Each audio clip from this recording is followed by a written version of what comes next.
not making you rush this. Is it? All right. Good morning, everyone. Welcome committee members to day 2 of our hearings and welcome to the community. Thank you for being here today.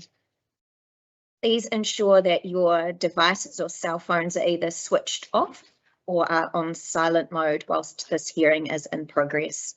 If a cell phone interrupts the hearing, we will stop for it to be muted. This meeting is being held in the WES room in the Greytown Town Hall. It is being live streamed and it will be available to view on Council's YouTube channel. The emergency exits for this room are the door you came in and the door on the left. If you need to evacuate the building, please use one of these exits and assemble in front of the building. Please remain at the assembly area until the building has been confirmed clear. In the event that we experience any unruly or intimidating behaviour from members of the community during the course of this hearing, we will adjourn until it is safe for us to reconvene. Members of the committee and staff will congregate in the library if this action is necessary. Seating in the front row is reserved for speakers. So once you've come and verbally submitted, please, you're welcome to continue and stay, but we just ask that you move to seats further back. I don't think we've got anyone online now. So first off, can you please all stand and join me in the opening karakia? The words are on the wall if you need them. Kia ora, te marino, kia whakapapa, punamu, te moana. He ora ma tatou I tarangi nei. Aroha atu, aroha mai. Tatou ia tatou Tato. kuie. Taki.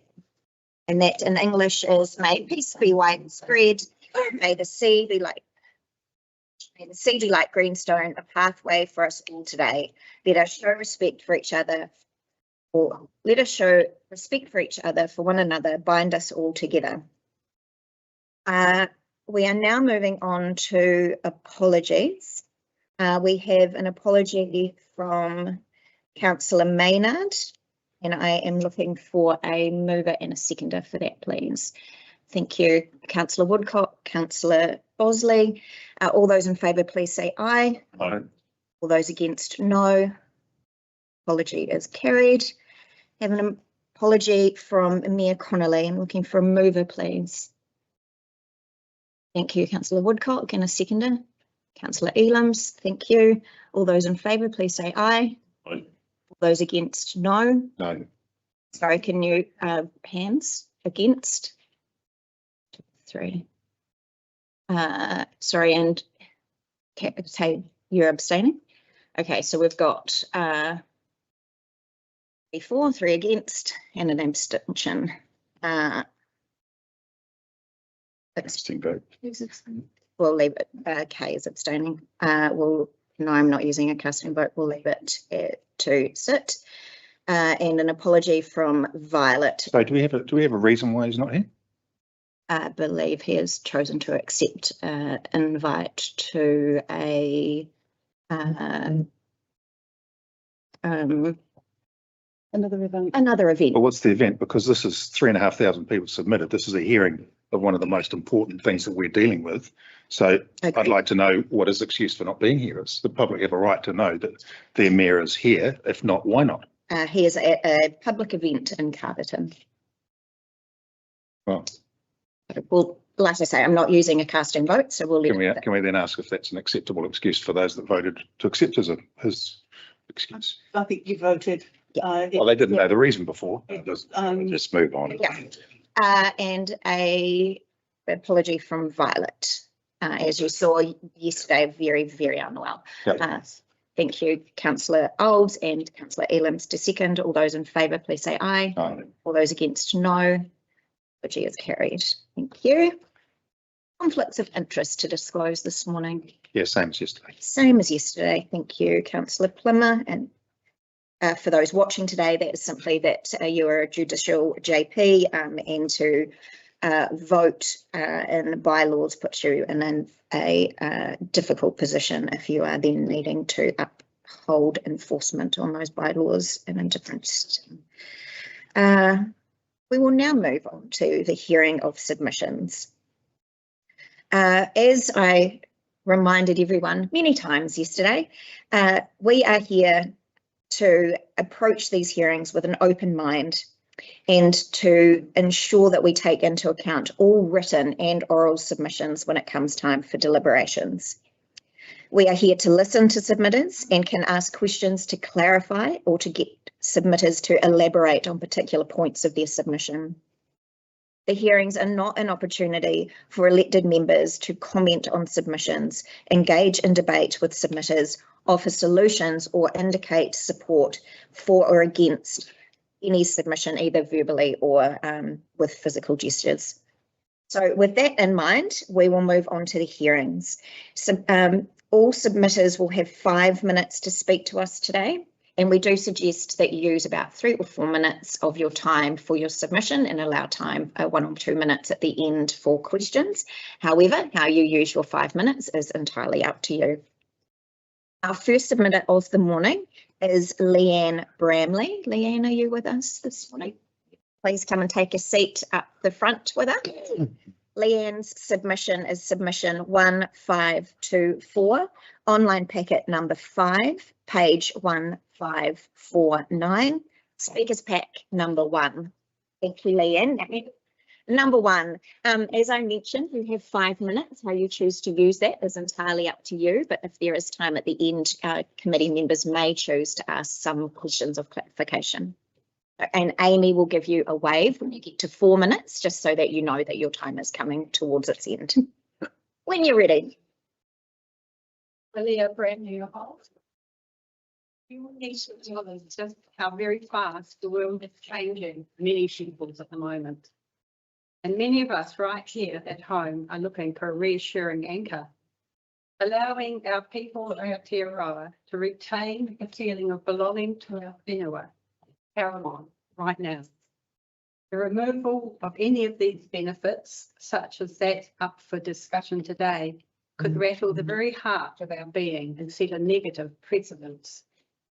To retain, to share and to protect this taonga will allow us all to stand united, honouring its past, preserving its present and acknowledging its future.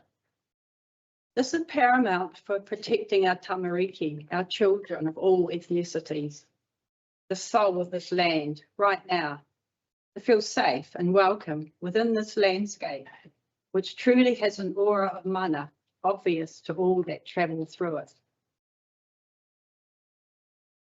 We must aim to continue to respect and to actively protect this shared right, building together iwi, Department of Conservation, private landowners and the citizens of Aotearoa.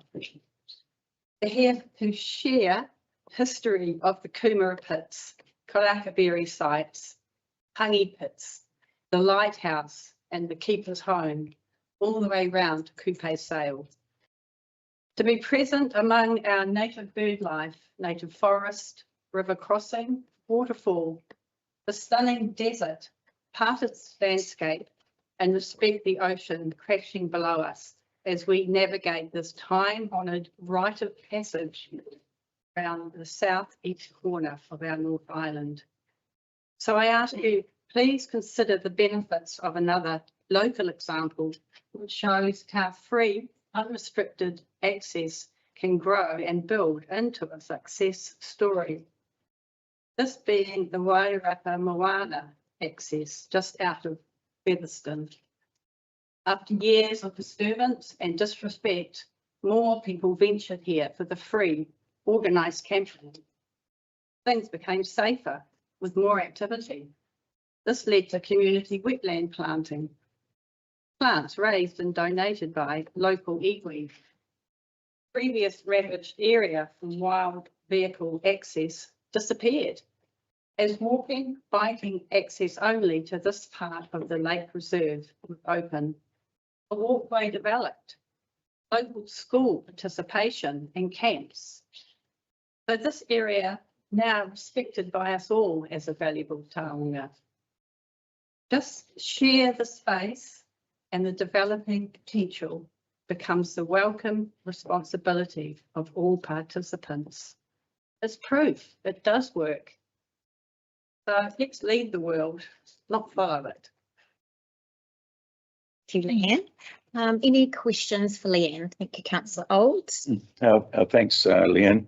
Just a quick question in terms of the road that we're considering at this stage, or the unformed paper road, and I'm not sure if you've been down there recently, but you've seen the destruction that four-wheel drive vehicles have actually done on the land. Would you support perhaps more of a walking access rather than a motorised access across that? I've written. Yeah, I'm just having I've got it here in front of me. That is what I would say would be the start of creating a better access. Yeah, that's what happened in Featherston too. A lot of it was used to be out and drive, and that was where the people were doing the wheeling. Yeah, correct. And they changed that to a walking access. And peace reigned. Thanks, Dan. Thank you, Leanne. Any further questions of clarification for Leanne this morning? Thank you. No, thank you, Leanne. We thank you for your time. As I said, you are more than welcome to stay and listen to other submitters. And both your written submission and your verbal submission will be considered as we move forward into deliberations in the coming weeks. Thank you. Thank you.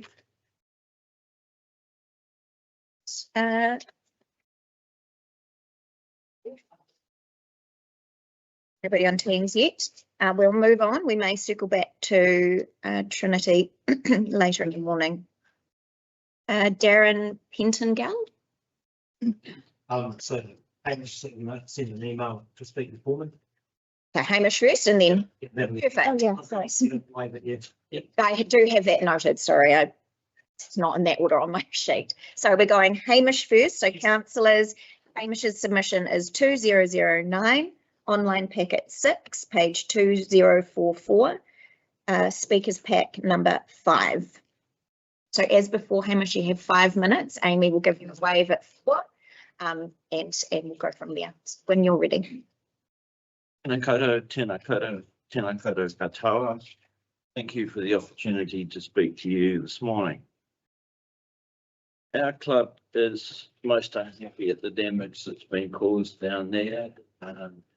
It's not how our club works. And if any of our club members were found to be doing damage like that on public or private property, there would be severe consequences for it.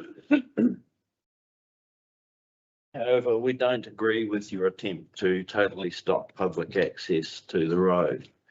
In fact, our thinking is that you need to keep public access down there because the more people you have using this road, the more chances you have of damage being reported and the more chance you have of actually controlling what is a disaster for the landowners and also for your council.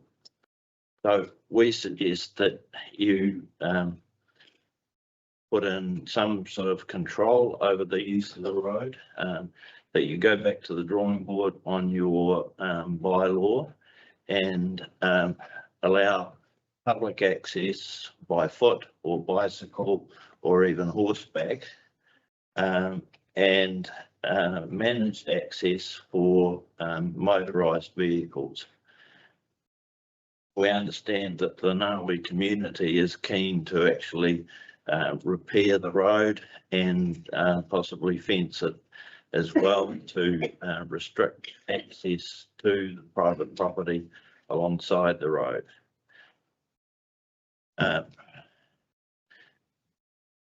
This road has the potential to become a historic trail like other trails around the country.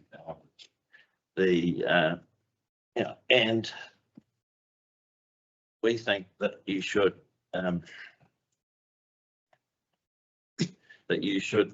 set it up in such a way that you control the use better than has been done in the past.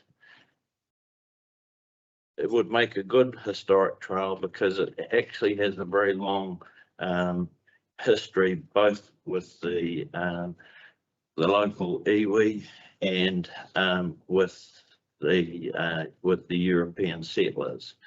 The first use I found of it in this rather weighty tome was in 1843 when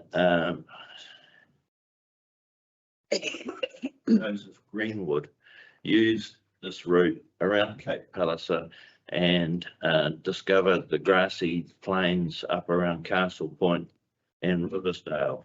It was followed by Mr. Barton, who bought sheep by driving them around the coast from Wellington, which was a pretty challenging sort of an activity. And by 1848, there were livestock on White Rock property. So it goes back a long way.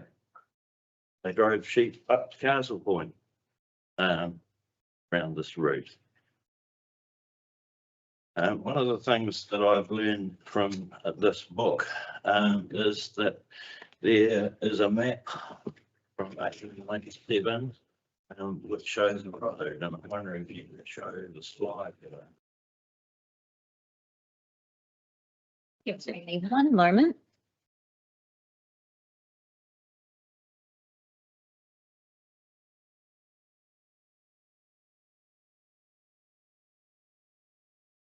Sure.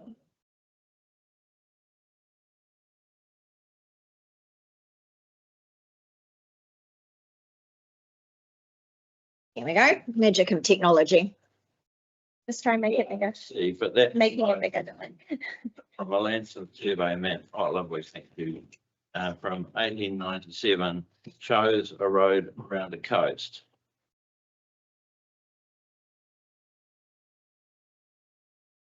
Next slide, please.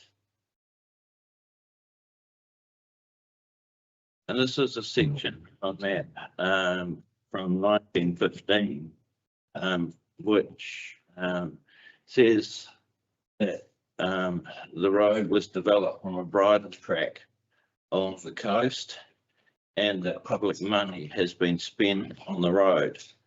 That statement makes it an actual public road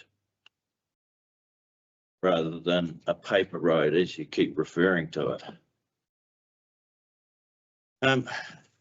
Okay, I better move on quickly. I was interested to see a number of cyclists who traverse the road, and I suggest that you capitalise on that and turn it into something like the Timber Trail, which is up on the central North Island. That's a hugely popular trail with mountain bikers. The Drovers Trail, the Musterers Trail, don't know. That's moving on to Daryl, so we'll leave the slides there. I suggest that you work with the knowing people, fence the road, upgrade it, get it up to a certain standard for all-wheel drive vehicles, and encourage people to use it because that will help you maintain the road. If you just put a lock gate on it, the sort of people we're dealing with will make a mess of your lock gate in very short order. Thank you very much. That is your 5 minutes and a bit extra to allow for technology. So thank you very much. And now we will move on to Darren. So, sorry, just before you start, Darren, I'll just let our committee members know where to find your information. So Darren's presentation is 2427, online packet 7, page 2474, speakers pack number 3. When you're ready. Morning all. My name is Darren Pettingill. I'm the New Zealand Four-Wheel Drive Association Central Zone President. The New Zealand Four-Wheel Drive Association and Central Zone have sent in submissions opposing the South Wairarapa District Council proposed bylaw, as this is a legal road and the public has the right to use it. I'm not going to go into the ins and outs of the law, as there are many other submissions stating these facts. Instead, I'd like to discuss the benefits of having our organisation, the New Zealand Four-Wheel Drive Association, involved with the process to manage the the proper use of this road. The New Zealand Four-Wheel Drive Association has over 2,500 members throughout New Zealand. One of the main reasons so many of us drive four-wheel drives is so we can access and experience amazing parts of New Zealand like Cape Hellenic, which are otherwise hard to get to. We push for our members to tread lightly and respect the public and respect public, cultural and sensitive land.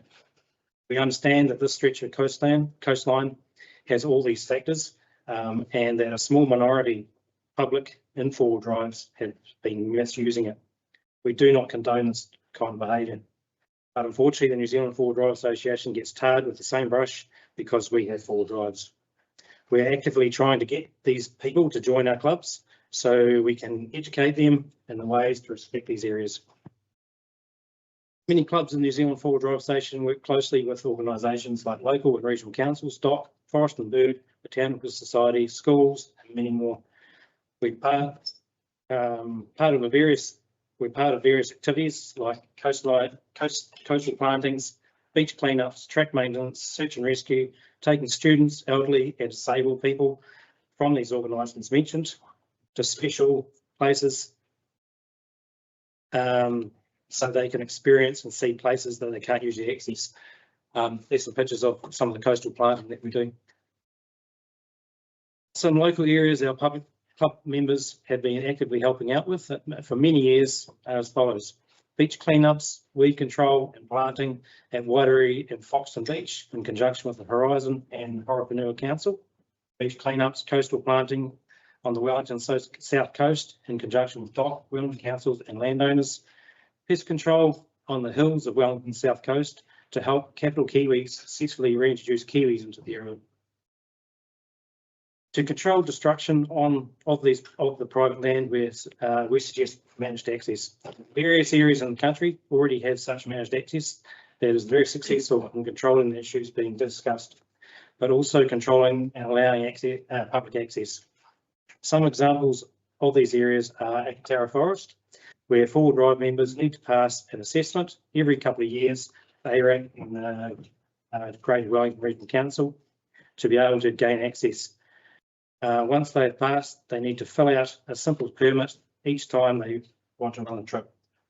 At Macetown in Central Otago, there's been similar issues for many years, and now there is a memorandum of understanding for the managed access plan to be implemented. The New Zealand Four-Wheel Drive Association has worked with Queenstown Lake District Council, DOC, Outdoor Access Commission, QE2 National Trust, Arrowtown Village Association, Queenstown Trail Association and landowners to develop this MOU. Rongorongo Station, which is obviously not far from the place that we're talking about, on the south coast, also has managed access. Some of our four-wheel drive clubs run trips there, help maintain the track and run training exercises. The New Zealand Four-Wheel Drive Station would be happy to talk to the South Wairarapa District Council, landowners and South Coast communities to further discuss this option if you're open to this idea. Another way to manage access and reduce damage would be signage and fencing to stop people accessing the private land and also prevent stock from eating and damaging coastal native plants, which help with erosion and many other aspects. In summary, we feel it would be a great shame to lose access to this area and not a sustainable option. We would like to help out with a solution and certainly open to the idea of helping out with planting, cleanups, track maintenance, so all public members can enjoy the area for years to come. Thank you for your time. Thank you very much. You can see hands up already. Councillor Olds. Yeah, just a quick question. You are aware that part of the gazetted or surveyed paper road is actually in the ocean now. It would mean coming to some arrangement with the Hapu in terms of accessing their land to continue on the track. So you are aware of that? Yes. Okay, yeah, thanks. Thank you, Councillor Macaulay, and then we may run out of time.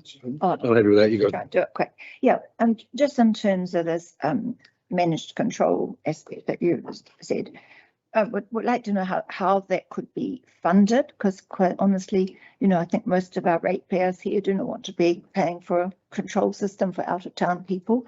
And also how you'd actually manage it actually at the access point, which is very remote. Sure. And as Hamish pointed out, people are inclined to cut gate posts down, cut bolts and things, yeah. So with Akatara Forest, They have a permit system which goes to the regional council. It's pretty simple. You just go online, fill out the permit, and they look at the permit that you put in.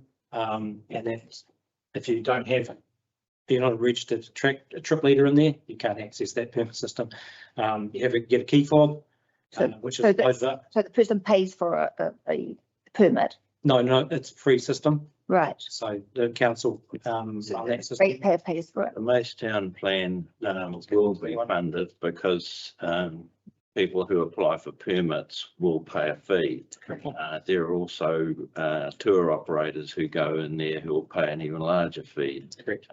So They're my that point. will be funded. The Mace Town one is self-funding basically. Okay. So And then about, Okay, we're at time, but I think the invitation is there to discuss further at another time. So Darren, Hamish, thank you both very much for your time. As earlier, both submissions, verbal and written, will be considered as we move through this process, and feel free to please stay with us for the remainder of today. So Trinity is with us online. So Trinity, I will ask you please to turn on your camera and unmute yourself. Councillors, Trinity's submission is number 3236, online packet number 9, page 3316, speakers pack number 34. Trinity, I apologise for having my back to you, but for you to be able to hear me, I need to be facing the microphone. So you have 5 minutes to present to us today. Your time starts when you're ready. Amy here will give you a wave at 4 minutes. If there is time, then we will perhaps ask you some questions of clarification, but you start when you're ready. Okay. Tēnā koutou katoa, and thank you for the opportunity to speak on the proposed Paper Road Access Bylaw 2025.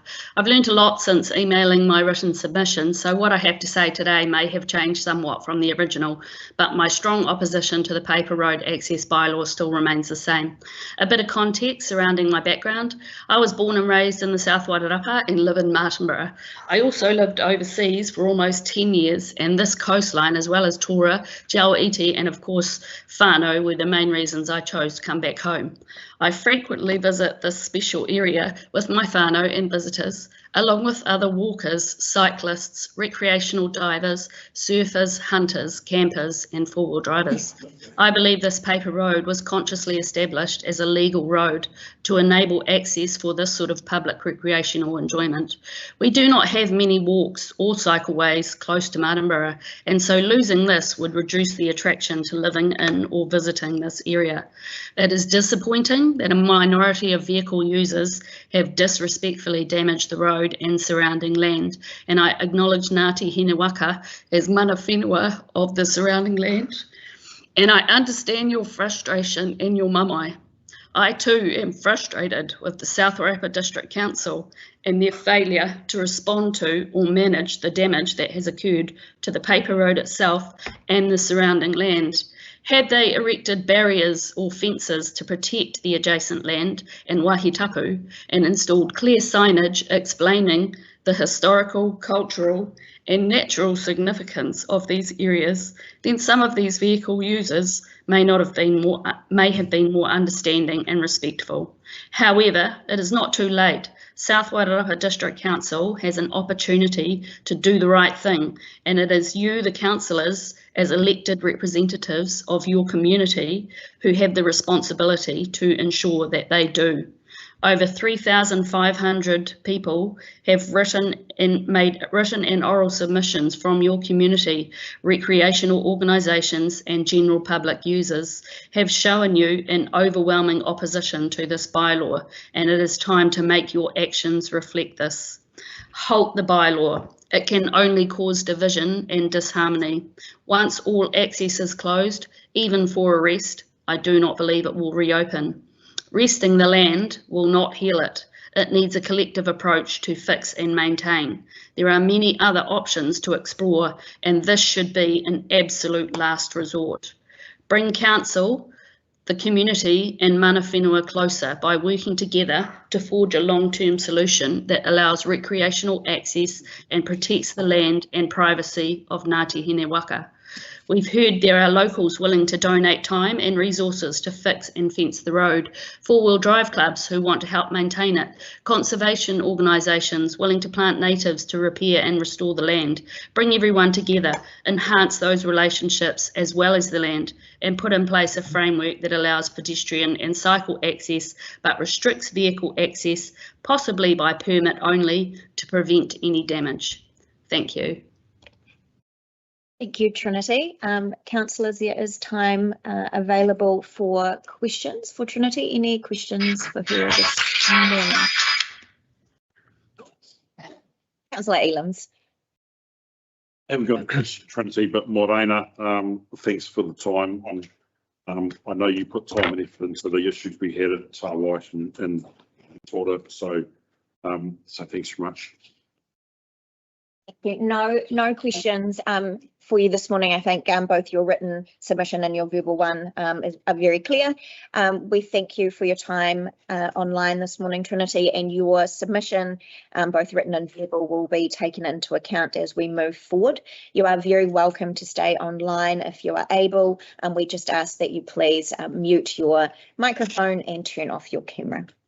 Okay, thanks. Thank you very much. Thanks, Trin.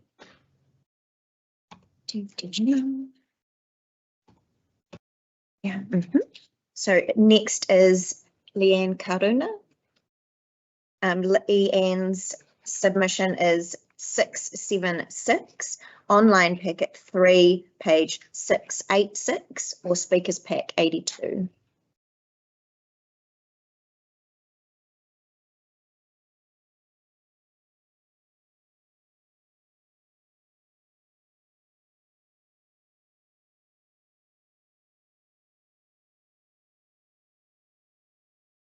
At 82 to some.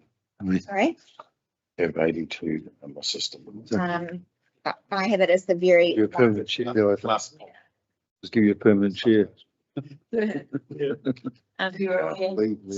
so Hami is your tech assistant, I believe. Yeah, how about that? You there? Yeah.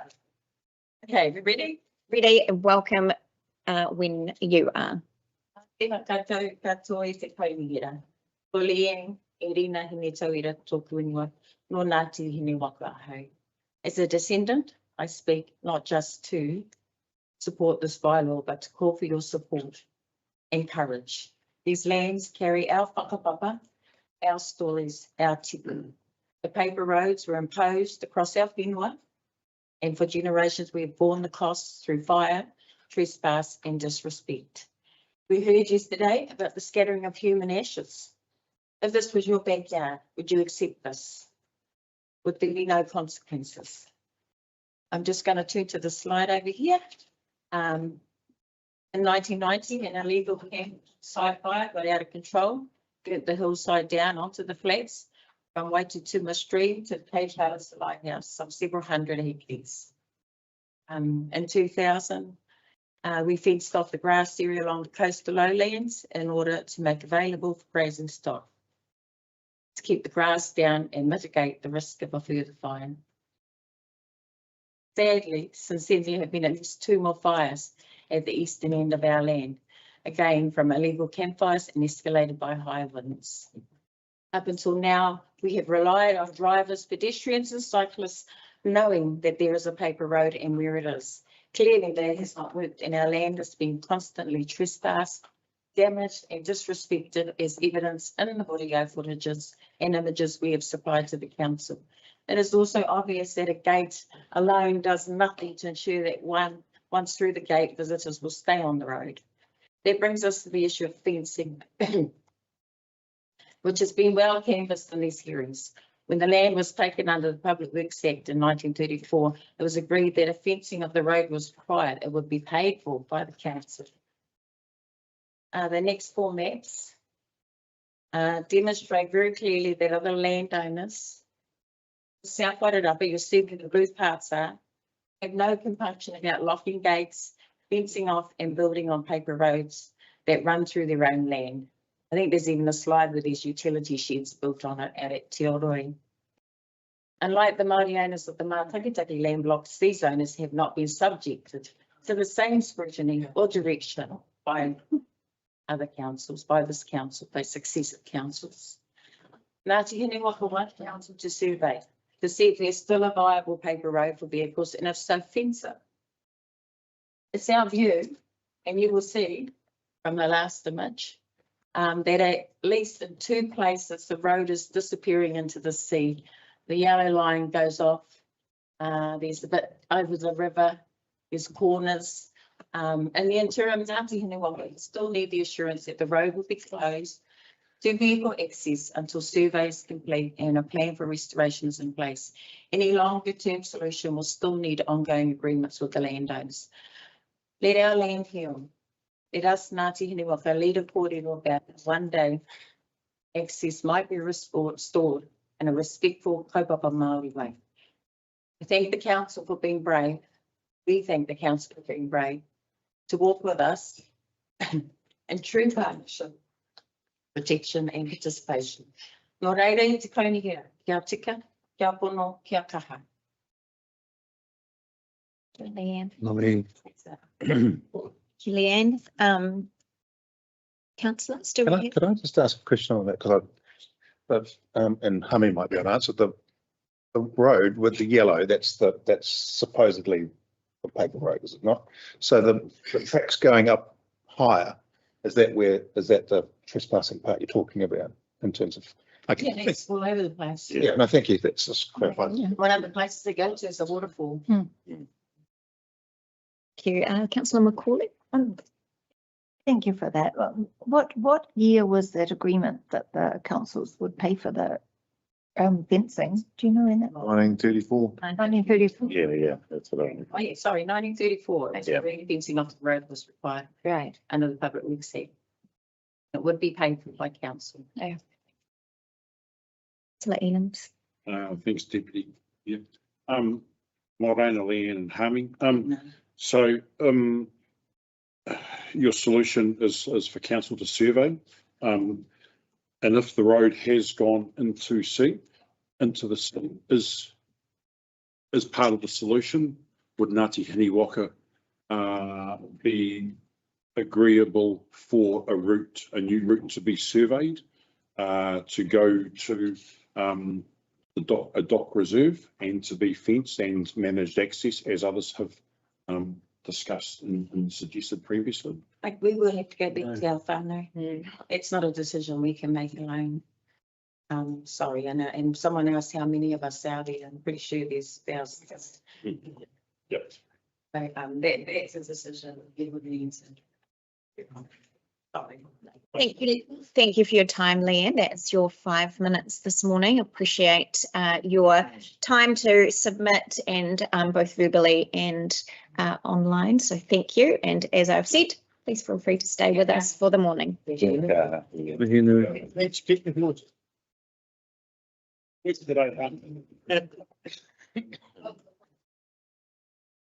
Stephen Ward.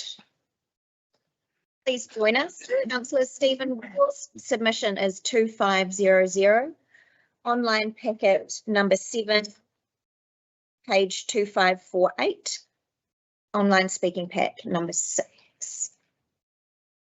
Let's give councillors 1 moment. When you're ready, Stephen. Well, thank you for giving me the my name's Stephen Ward. I've had a house at Naui for 30 years, lived there full time for 10. On the first, disagree, I don't want to see the road shut, but on the first, disagree with what some of the 4-wheel drivers are doing.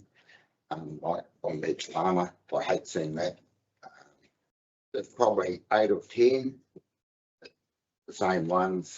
We see them come into the village, they're all covered in mud and stuff, and just the same ones. They were around here the other day, for God's sake, with this going on, you think they might have had a bit of decency and sort of hi-hoed a bit, but nah, they will do that. So, I was just going to say about the actual road. I used to do for the safari park, and we had about 10 k's of paper road through there.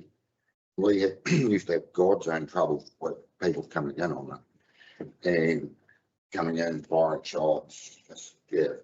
And the road was, it had disappeared in probably half a dozen places, and you had to go like a couple of 100 metres to carry on through, because the road was, it was gone, the form road had dropped away. So we decided we'd go to court and we would try to get it shut, the road. We spent money on a couple of lawyers and we went to court in Palmerston North, and it lasted about a minute. The judge just read it and he went, "No, I'm sorry, I haven't got the power, I can't do that." And we said, "Well, the road's gone in lots of places and they can't get by." And he said, "As long as they make an honest attempt and keep as close to that road as they possibly can, that's fine." He said, "That doesn't count for going way off up the hill or going crazy like that." But he said, "If they make an honest attempt and stay right as close as they can, whatever, 150 metres from where the road's washed out, that's fine." That was probably be 10 years ago, you know, and that was how it was. And he said, and his words were, he said, "I can't shut the road. I have not got the power." Simple as that. You, Stephen? But as I say, I hate seeing what those guys do around there and digging it up. They're banging, as I say, ex-retired copy. I hate seeing that. There's just no fault like that. Great, thank you, councillors. Do you have any questions, for Stephen, this morning? Thank you very much. Thank you for your time. Thank you.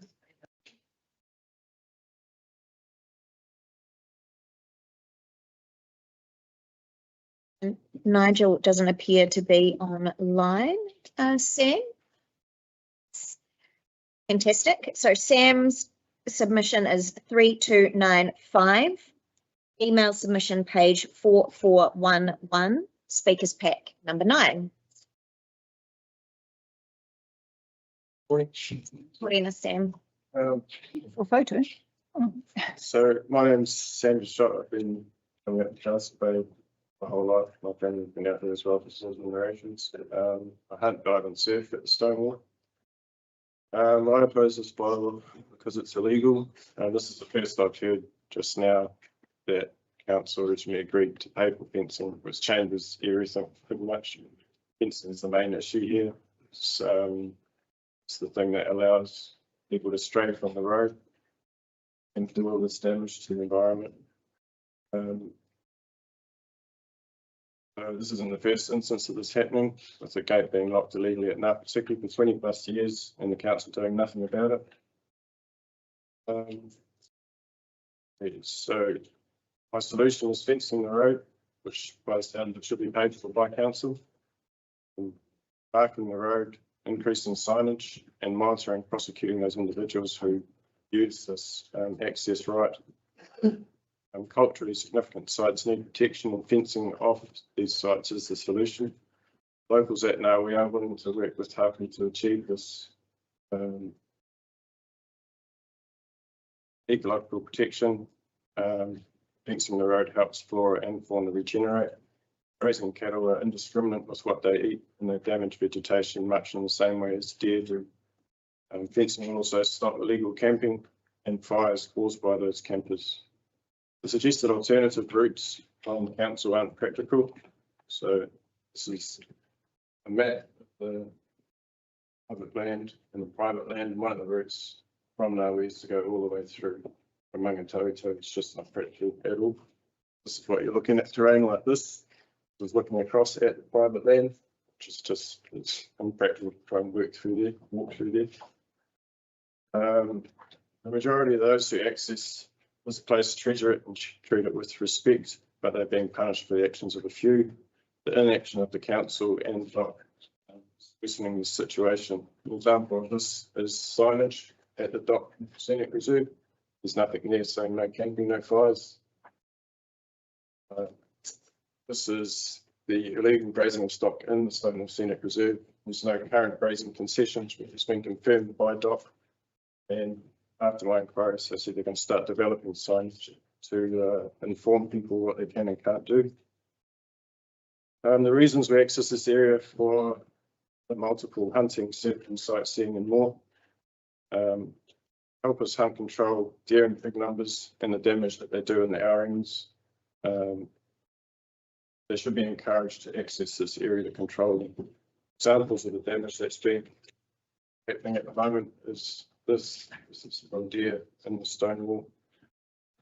This is more from deer stone wall. Damage to vegetation, everything that can be reached by deer is being grazed. There's no new vegetation coming up from underneath. So this is what we do. Might be a bit confronting for some, but we shoot those deer. We do it for the benefit of the environment. We do it to take meat out to feed our family and friends. We need vehicle access, carry out to 25, 30 kilos of meat after a 10-hour day hunting in terrain like this. It's not practical to get to the bottom and then have to walk another 3.5 k's back to the lighthouse. Other vehicle access is needed for those too young or too old to access the area. Examples, let's say young families who are going to the waterfall to have a swim. They can't get there without a vehicle. It's another photo showing the same thing.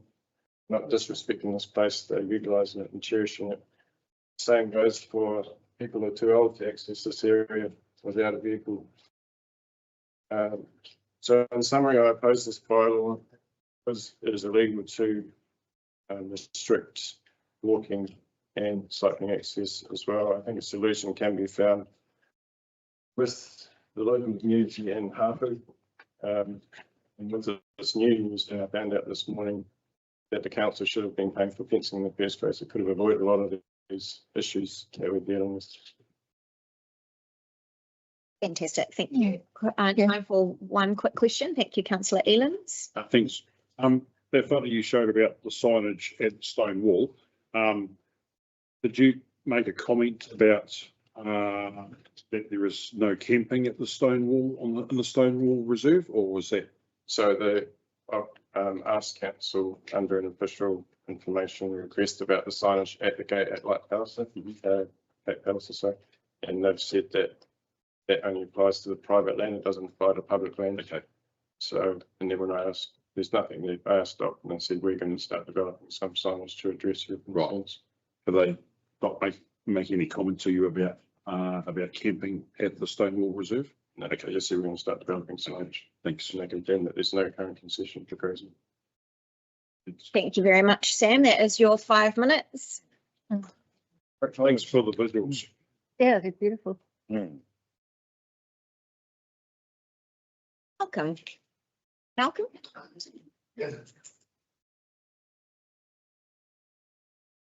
Please join us. Thank you. So councillors, Malcolm's submission is 2546, online packet 7, page 2594, speakers pack number 13. When you're ready. Good morning, representatives of the South Wairakei District Council. My name is Malcolm Blown and I live in Martinborough. I would firstly like to recognise Ngāti Hine Waka as the rightful mana whenua of these lands. My family and I have been accessing this area for surfing, fishing, diving and hunting most of my life and regard this area as our special place. For the last 22 years, I have been trying to help maintain access to this area. So I'd like to give council some historical context. In 2003, I was part of an access committee tasked to resolve a similar access dispute in this area when the owner of Ngāpatiki Station at White Rock, Treno Cores, locked both the northern and southern gates to the station for very similar reasons that we are here today. Track damage, fires, illegal camping, rubbish, and generally people being idiots. When the gates were locked at the Big Iron Gate on White Rock Road, on a public road to the north, and still is, and to the south of the stone wall fence to the south. I was tasked to arrange an on-site face-to-face meeting with the landowner and other shareholders, which I did. Present at the meeting were representatives of the Department of Conservation, the South Wairakei District Council, the Mayor, the late John Reid, local divers, surfers, hunters and four-wheel drive enthusiasts, and representatives of Ngāti Hine Waka, the late Sonny Tamari and Hami Tawhaifi. Eventually, Mr. Cause agreed that the only real long-term solution was to establish a public access way through the southern land corridor from Palliser. Trino eventually agreed to sell the southern block of Ngāpatiki Station to the Department of Conservation for $2.5 million. To much fanfare, this area was recognised as an area of national importance. Thus not only extending the scenic reserve boundary down to the stone wall, but also securing the southern access way to the general public. Your bylaw proposal will essentially block all access to the scenic reserve. It can't be particularly accessed from the northern gateway or the lock gate, nor through the interior of the State Forest Park, Aotearoa State Forest Park tracks. As suggested on the South Wairarapa District website, these are sheer cliffs. Many hunters and trampers have been airlifted from this area and some have died. I suggest you remove these links of access off your website. You're quite literally sending people to their deaths. Historically, Ngāti Hine Waka have been extremely supportive and proactive in helping resolve coastal issues in the past. I have a good relationship with Ngāti Hine Waka over the years. I have helped to develop the renovation of the Kahunui Marae, draw up plans and specifications, and even helped in the DIY marae. But in this instance, I do not agree with the stance they have to block off all access. There must be a better way. Just because certain sections of the paper road have eroded into the sea does not render the public access null and void. These paper roads were formed to maintain all public access. For years, DOC and the South Wairarapa District Council have committed allocated funds to maintaining these paper roads, being metalled and fenced, and the work was never done. So moving forward, I make the following recommendations. Have this track work finally carried out. Signs to be erected at the lighthouse gate with access on the following conditions. Keep to the marked maintained tracks when they're maintained and fenced.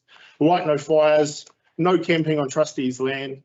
You are being watched. Erect cameras at the lighthouse buildings recording vehicle movements, number plates in and out for future reference.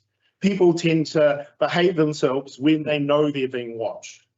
If these measures are enforced and it still doesn't work, then other stricter measures should be used. Ultimately, I think this issue is also one for DOC, and I don't understand why they're not being represented here. That's all I have from timing, guys. Fantastic. Thank you very much, Malcolm. Any questions for Malcolm this morning? Certainly. I have a few, but unfortunately it's going to take a little bit longer. It's just in terms of the previous conversations you had with the previous landowner and Ngāpatiki in particular, yeah, and that access. There's certainly a time for investigation of those sorts of aspects outside of here. Yeah, Thank you, Malcolm. It would be interesting to hear. Yeah, thanks, Malcolm. Yeah, multiple attempts were made to have these roads fenced and base coursed, and the allocation of money was there, but no agreements were ever made. You've got to ask yourself, why is that? Did DOC ever come to those meetings? Oh, absolutely. Yeah. Thank you. Okay.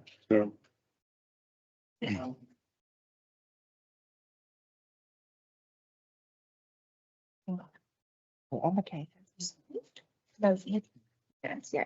No, Josephine, and then Nigel.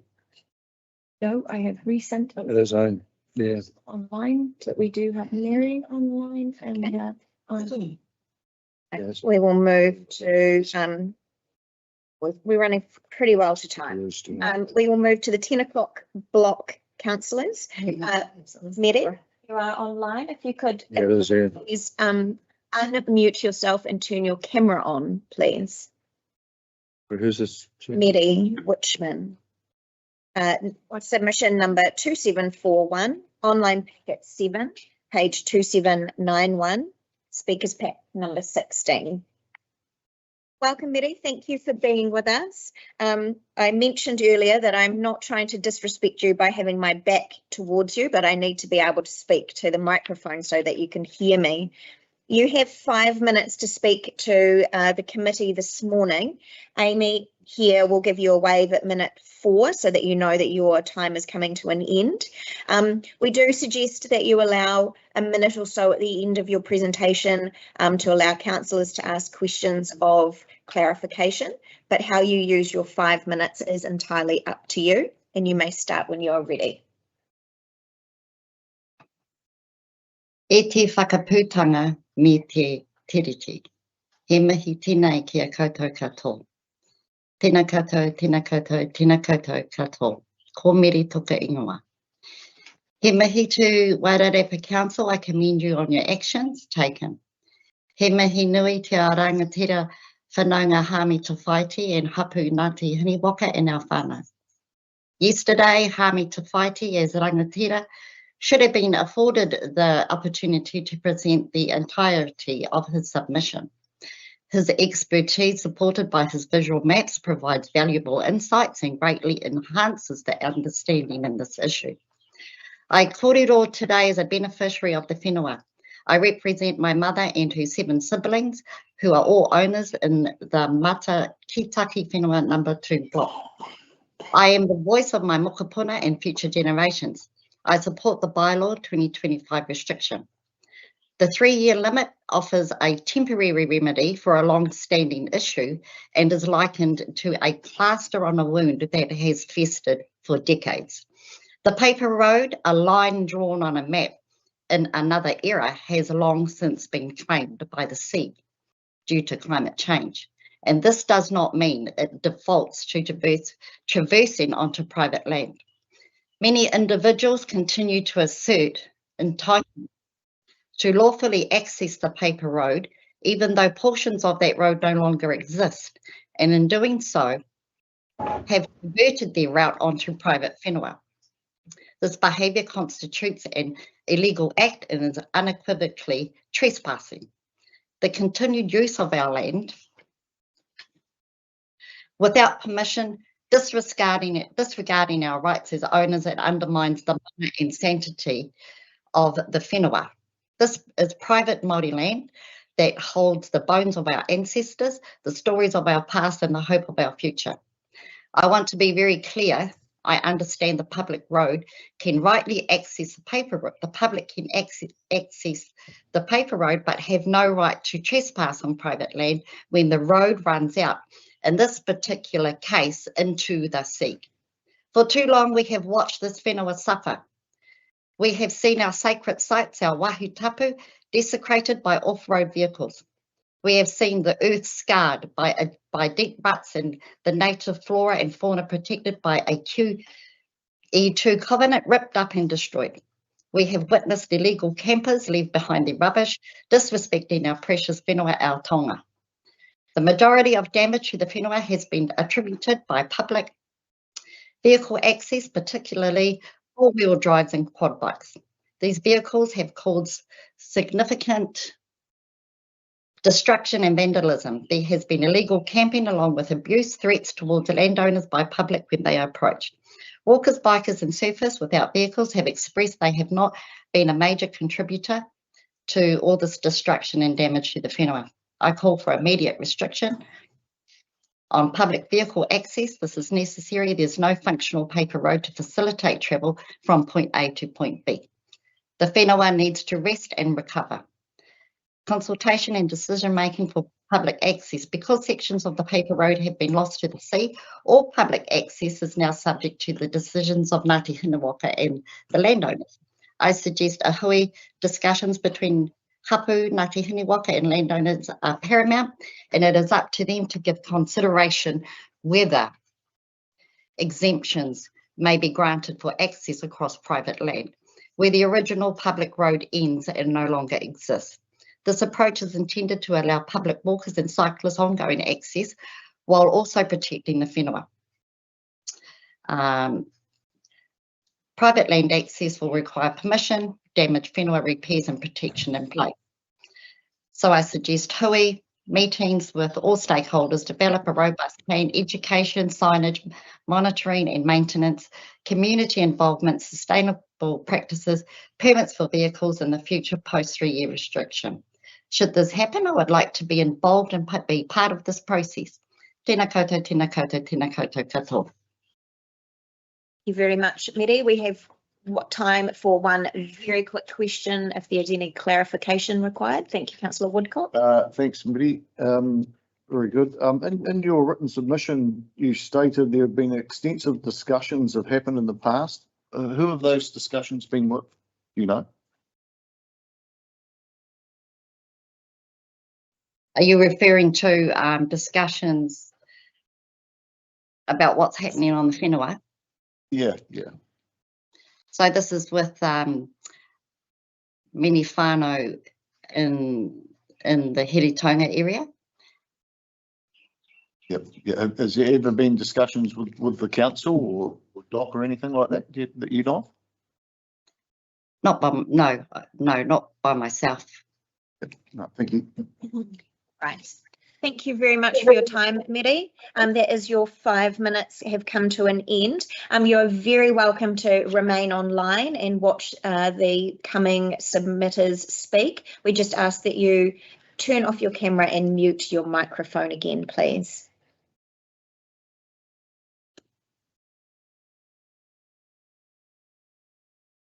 We have Nigel Bryce. Extended. Morning, committee. Good morning, Nigel. Did you hear my earlier information about the time that you have to speak today, or would you like me to refresh that for you? No, I think I've got 5 minutes. I'll try and keep it as brief as possible. Thank you for the opportunity to speak to my submission. So my name's Nigel Bryce. Whilst it's a personal submission, I've got 30 years as a resource management planning consultant across both New Zealand and the UK, and I'm also an accredited hearings commissioner as well. So I'm going to talk to a couple of points in my submission. First, in relation to the process that has been advanced for the proposed bylaw, comparing that to the closure process under the Local Government Act for paper roads. Also, just in relation to issues about loss of recreational access along the coastline. I know that a lot of people have spoken to this particular point, so I won't labour it. But from my perspective, I mean, I've recreated along this coastline for many years. I'm not based in the Wairarapa anymore, but very passionate about this particular coastline and historical recreation and use of it. The key issue I wanted to raise around the process is around the sort of key considerations and information that the committee are required to have regard to under the bylaw process that's been followed. Under section 145, you really do have a relatively limited scope that you're looking at in relation to matters. I mean, you are able to have a look at, in terms of making the bylaw for districts, you know, one or more of the following key purposes: protecting the public from nuisance, protecting and promoting and maintaining public health and safety, minimising the potential for offensive behaviour in public places.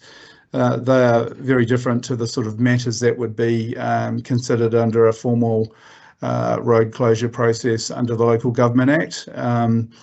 And as I'll talk about shortly, I do have concerns that there hasn't been a lot of evidence presented to you for you to make robust decisions around this bylaw process, given the fact that you are following a narrower pathway, in my opinion, for evidence to be presented. Obviously, there's been a lot of information presented about the value and recreational focus that the community or members of the community have along this coastline, but I haven't seen any sort of detailed evidence presented by experts, for example, that would guide your decision making around the true value of this coastline for recreational users, including surfers. And you've seen through the weight of submissions that they're very there clearly is a concern that closing this access off will have an impact, but you don't have technical evidence in front of you to be able to weigh those issues appropriately, in my opinion. Under the so my submission calls into question the approach being advanced in terms of stopping access using the proposed bylaw. As I've said, there are broader considerations advanced under a formal road closure process. Central among these is considering the current level of public use and right of the public to use land and public access to reserves, waterways and conservation estates. And so I feel that there is a bit of a gap for you as a committee in trying to weigh everybody's submissions, both for and against the bylaw. This is a very significant coastline, in many ways has divergent values placed on it by various different parts of the community, significant cultural values, as you've heard, significant ecological and landscape and scenic values, but also, as I've indicated, it does have very significant recreational values. And the key questions I think that need to be asked, and I would be asking as a decision maker, do you have the right level of information before you to even make a decision about partial closing of this paper road, and the actual true nature of the recreational asset that you have in your community, and that is obviously very clearly valued by members of the community.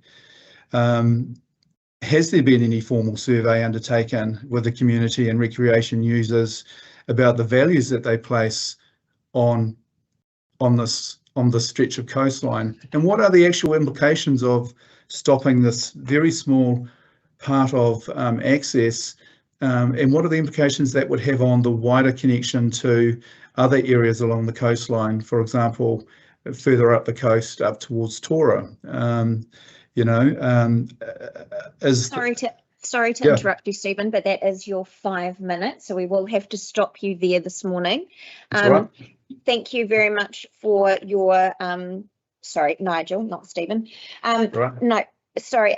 So both your written and verbal submissions will obviously be taken into account as we move forward towards deliberations. So we thank you for your time with us this morning. You are, of course, welcome to stay online and listen to the upcoming submitters, but we do just ask that you turn off your camera and to mute yourself again. And I will just ask Linda if you could turn off your camera as well until it's your turn to speak. That would be much appreciated also. Thank you. And I assume there's no questions from the councillors? No, unfortunately, no time for questions this morning. Yeah. Nigel. I'm not sure Linda can hear. Oh. Thank you. Bye. Okay. Thank you. Thanks, Nigel. Oh, she has, yes. She's now left. Kevin Crowley. Councillors, Kevin's submission is 2841, online package number 8, page 2892, speakers pack number 18. Morning, you might be my submission. I'm a resident of Gladstone, so I kind of live up the road. I'm also a very keen cyclist. I cycle a lot around the country. That includes other sensitive areas, so these issues are not unique to this part of the world, and I'm a user of this road. I guess I've tried to rewrite my notes about 4 times. I listened to all the submissions yesterday. I've read probably nearly 3,000 of the online submissions. And the thing that strikes me is that there is much more agreement than there is disagreement, I think. Everyone wants to protect this whenua. Pretty well everyone acknowledges the rights of Ngāti Hine Waka. The devil is in the detail about how to do this. And so I've sort of got a little pot here that I want to talk about, just 3 things, I think. highlighting things that I don't think have had enough kind of airtime so far. The first one is I'm really concerned about, I oppose the bylaw, but that's almost not the point of my discussion. The first thing I want to highlight is that I don't know what happens at the end of 3 years. You know, I think this is just kicking the can down the road.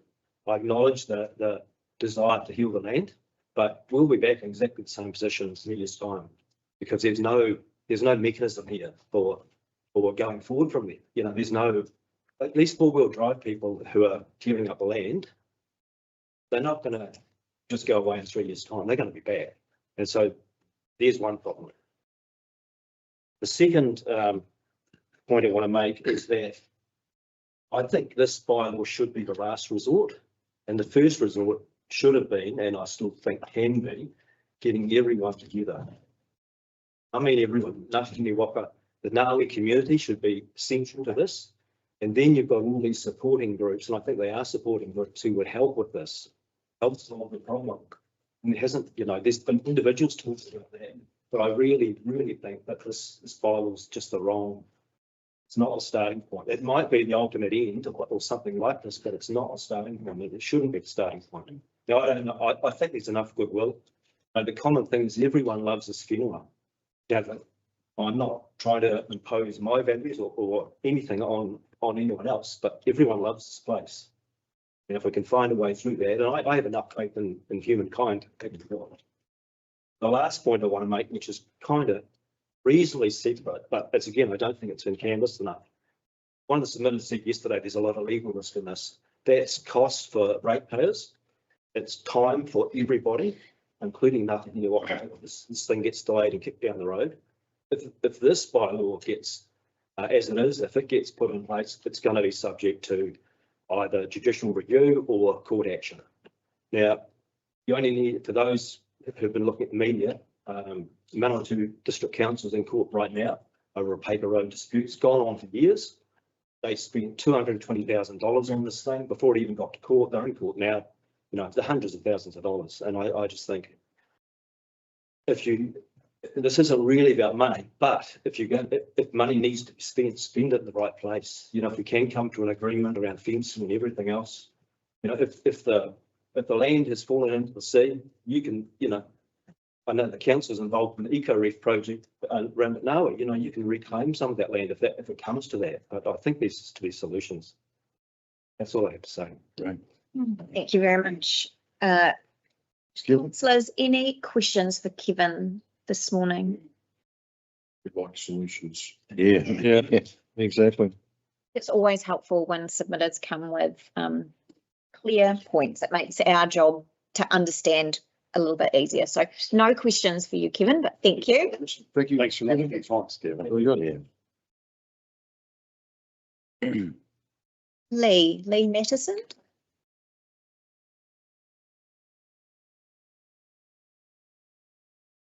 But not Lee. No, not Lee. Lee's. Grant Stevenson. No. With Anna is online. Anna, could you please turn on your camera and unmute yourself? Welcome, Anna. As with the submitters before you, you have 5 minutes to submit to speak to us this morning. We recommend that you use about 4 minutes to allow time for questions, but you are welcome to use your 5 minutes as you wish. Councillors, Anna's submission is number 3401, online packet number 9, page 4212, speakers pack number 46. Anna, you can start when you are ready.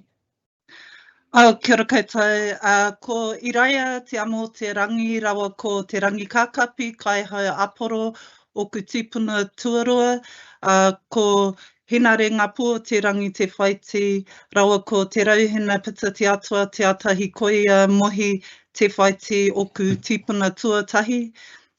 Ko te hiha tukatumu ana te whaiti rawa ko Airini Patehipa Turetahi o ku tīpuna, ko ngā pū te rangi hohepa te whaiti, rawa ko Maraia Ngāwa ki te whaiti o ku mātua, ko ana te whaiti tōku ingoa.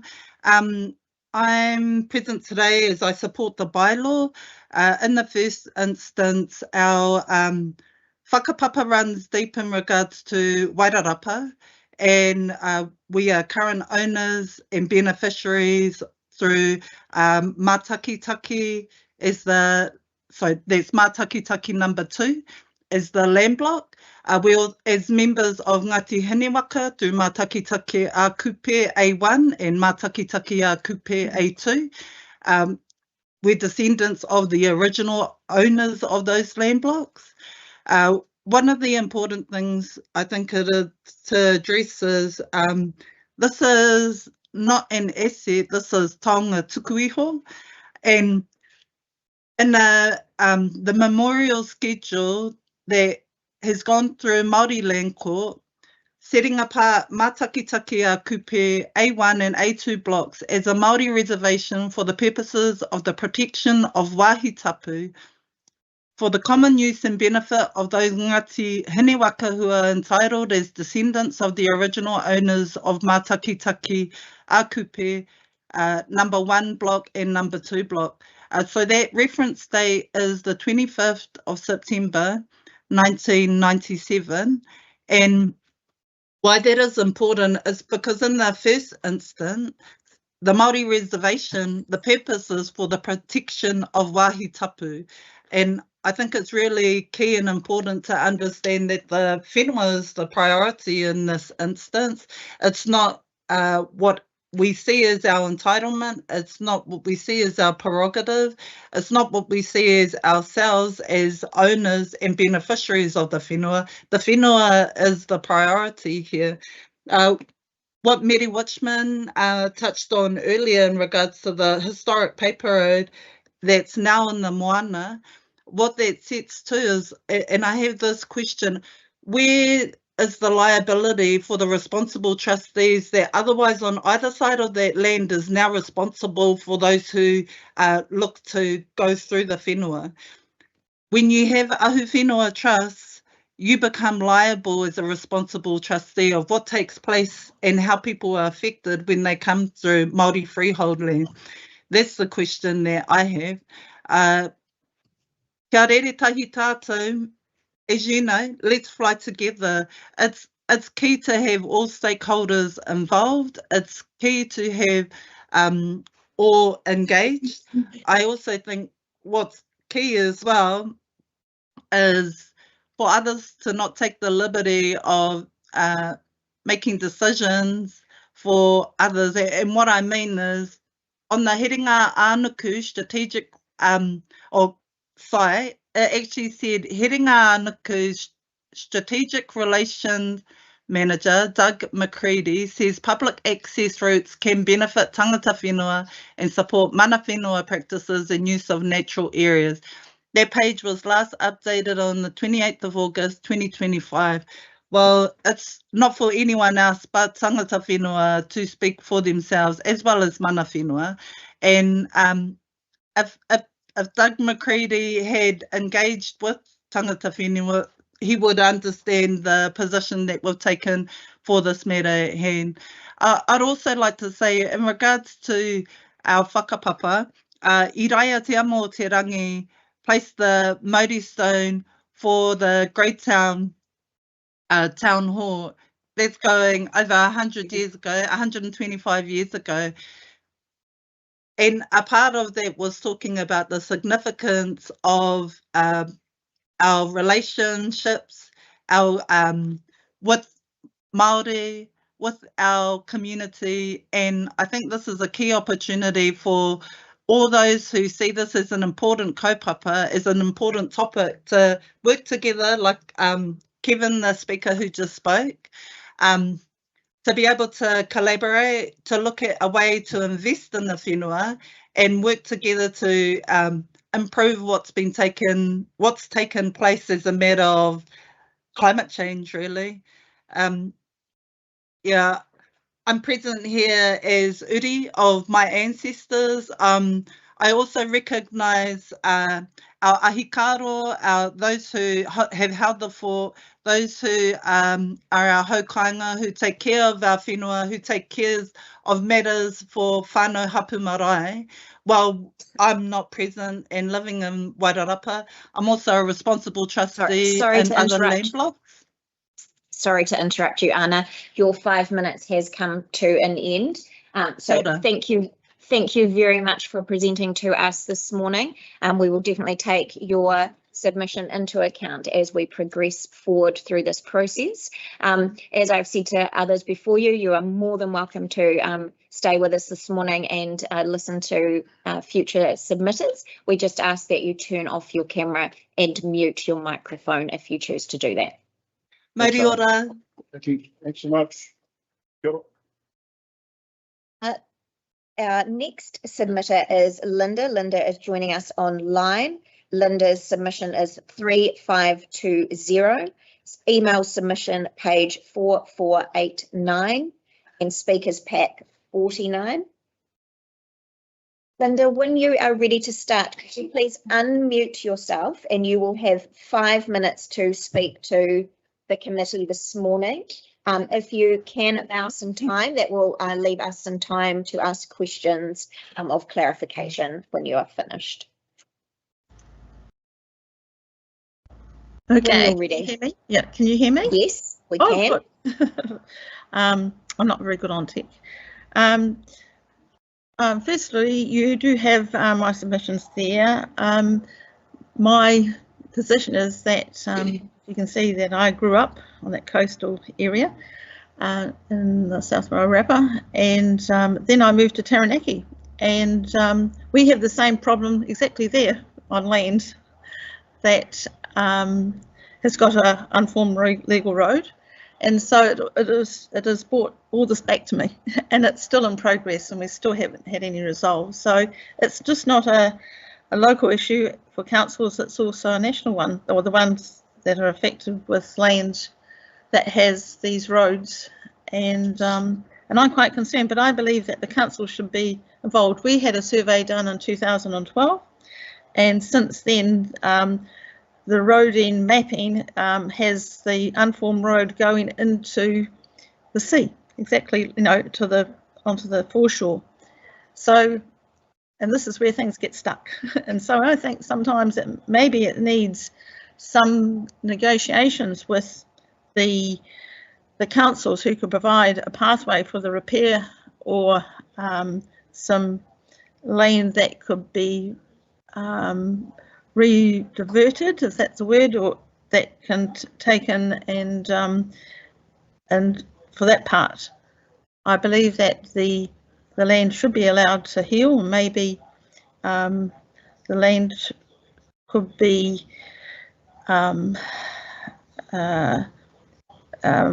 no access at all for maybe during the winter months initially, if that would help. But I still believe that the public that are on foot or on pedal bikes could still access the land. So that's my position as it is. I don't think I can really add anything more. Maybe I think the other suggestion was that an online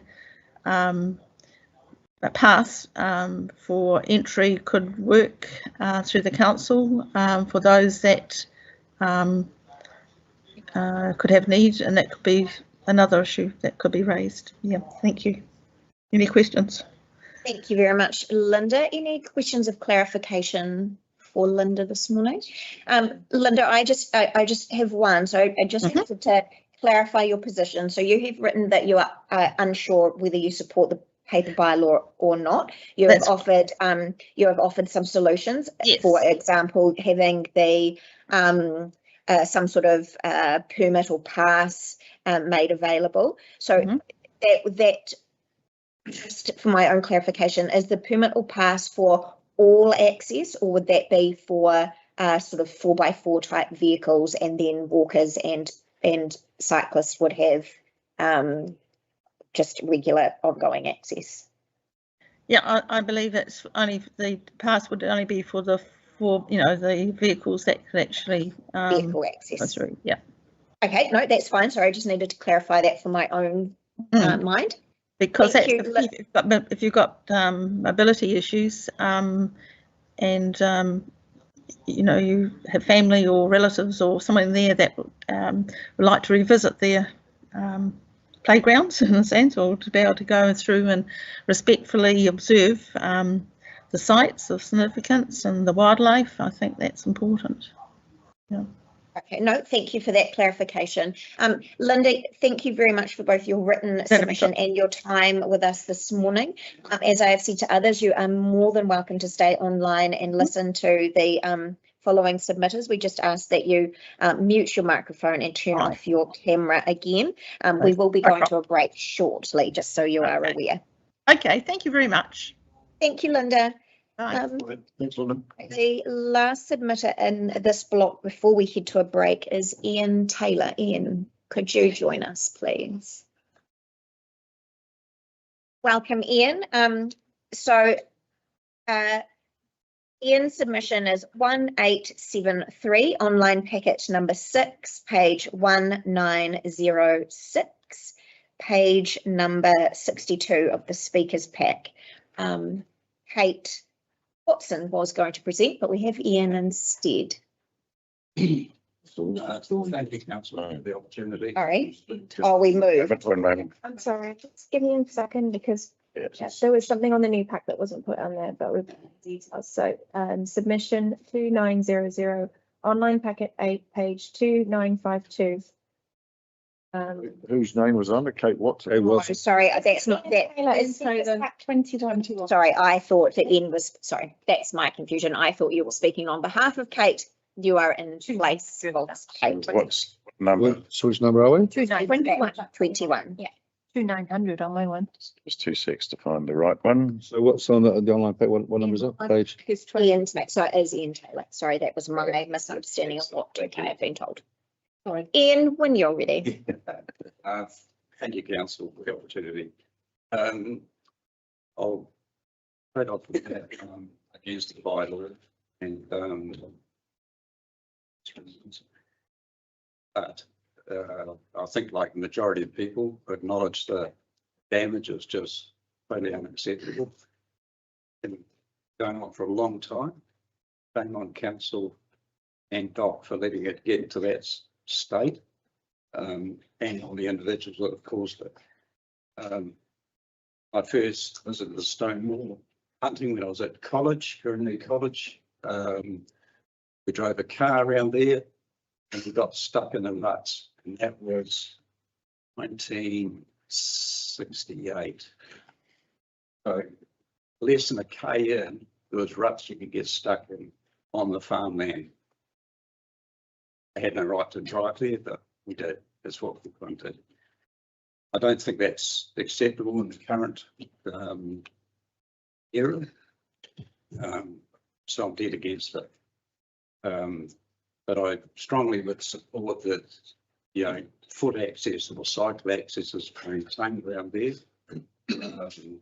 That area of coast is, you know, as a kid going hunting in there, it just had mythical qualities. To climb the ridge and the Stonewall Basin, it was just a mythical place.